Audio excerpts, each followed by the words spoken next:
আসসালামু আলাইকুম রহমতুল্লাহ। সাপ্তাহিক হিসেবে আজকে শনিবার, এখন এশারের সময় আছে। আপনাদেরকে একটা জিনিস দেখাই,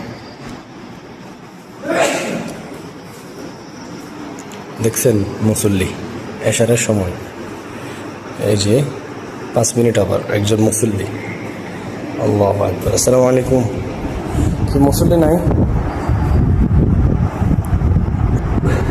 আর না, এখানে এত বড় মসজিদ মুসল্লি নাই। এই যে এশারের সময়, এই এশারের টাইম 8:30, কিন্তু 6 মিনিট আবার হয়ে গেছে, একজন মুসল্লি আছে। আহারে আফসোস।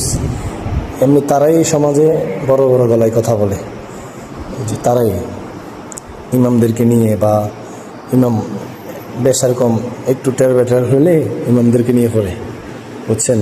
এই যে এখন মসজিদ খালি, ইমাম সাহেবে দেখতে হবে নামাজ ইমাম সাহেবের জন্য আইছে, ইসলাম ও আলেমদের জন্য শুধু ইসলাম, এবং সকল কিছু ইসলামের সকল বিধিবিধান শুধু ইমামদের জন্য, হুজুরদের জন্য।